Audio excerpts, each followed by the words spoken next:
بھائی نے سوال کیا کہ اگر کوئی انسان ہے کوئی غلط قدم اٹھاتا ہے کسی کے تنگ کرنے، تانے دینے اور وغیرہ وغیرہ کرنے سے، تو جتنا وہ انسان گناہ گار ہے، جیسا کہ کچھ کام تو شریعت میں حرام ہے، خودکشی وغیرہ کرنا، اپنے آپ کو ظلم کرنا، اپنے نفس کو تکلیف دینا وغیرہ،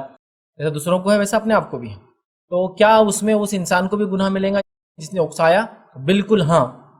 عمر ابن خطاب رضی اللہ عنہ مرتبہ آپ نے کہا کسی کا قتل ہوا تھا اور قتل کے اندر 4 لوگ شامل تھے، آپ نے فیصلہ سنا ہے کہ سارے قتل کیے جائیں گے اس کے بعد،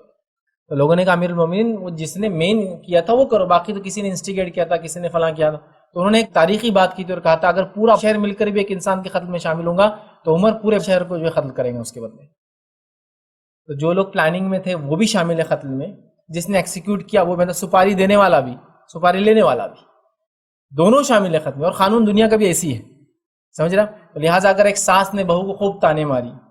جس کو بیچاری برداشت نہ کر سکتی اور غلط قدم اٹھا لیا، تو بہو نے تو غلط کیا، ماننا ہی پڑے گا، لیکن ساس بھی دودھ سے دھلی نہیں ہے، اس کا بھی جرم بہت سخت ہے، اس نے اکسایا اس کو وہ کام کرنا، جیسا کہ میں نے خود کچھ نہیں کیا، میں نے اپنے بیٹوں کو اکسایا پڑوسیوں کو مارنے کے لیے، جاؤ مارو، کیسا تم پہ کرتا، یہ کرتا، اور جب لڑائی ہوئی تو میں کہیں بھی نہیں تھا، باپ بن کے ایک دم آرام سے گھر میں تھا، بچوں نے کہ بھائی ہم کیا بولنا، بچے نہیں سنتے ہماری، لیکن میں بھی اتنا ہی ذمہ دار ہوں جتنا بچے ہیں، بلکہ ہو سکتا مجھے اس سے بڑا گناہ ملے اس لیے کہ میں نے ان کو اکسایا اور غلط چیز کی تعلیم دی۔ لہٰذا آپ کا سوال تھا کسی نے خودکشی کیا اور کسی نے اسے اکسایا تھا، تکلیف دیا تھا، جس تکلیف سے وہ برداشت نہ کر سکا، اس نے تو غلط کام کیا، لیکن اللہ رب العزت کے پاس یہ بھی مجرم ہے کہ انہوں نے اس کو اتنا تکلیف دی کہ وہ اس لیول پر چلے گا کہ اس سے پھر یہ خطا اور یہ غلطی ہو گئی، یاد رکھے، تو لہٰذا اس کا بھی، جیسا ماں باپ نے تربیت کی بچوں کی غلط کی، بچہ تو غلط تھا، بچہ جو گناہ کریں گا ماں باپ کو بھی حصہ ملیں گا غلط تربیت کا، ہے نا؟ ماں باپ نے تربیت ہی نہیں کی جس سے بچہ بگڑ گیا، ان کو بھی گناہ ملے گا، تو ویسے اکسایا آپ نے، تکلیف دی، تانے دیے اور اس کو ستایا جس کی وجہ سے خودکشی کی، آپ بھی ذمہ دار ہے اس کے،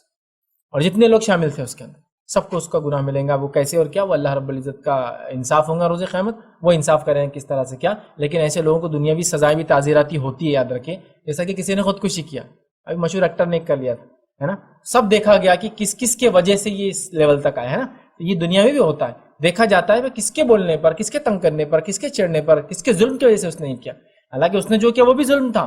خود پہ ظلم کر لیا، لیکن کس نے اس پہ کیا تھا، ہے نا، تو ویسے ہی اسلام بھی کہتا ہے ہاں وہ لوگ شامل ہیں جس نے اس کو تکلیف دی، جس کی بنیاد پہ بیچارے نے اتنا بڑا غلط قدم اٹھایا، اس کو دیکھا جائے گا، لیکن اب اس کا عذاب اور سزا کیا ہوں گی وہ اللہ بہتر جانتا، چونکہ دنیا میں تو ہو سکتا دی جائے کچھ، لیکن اللہ ہی اس کا صحیح انصاف کر سکتا ہے، کتنا اس کی شدت کی تکلیف کی اور اس بنیاد پہ اس نے جو قدم اٹھایا کتنا اس کو حصہ ملنا چاہیے اس کی۔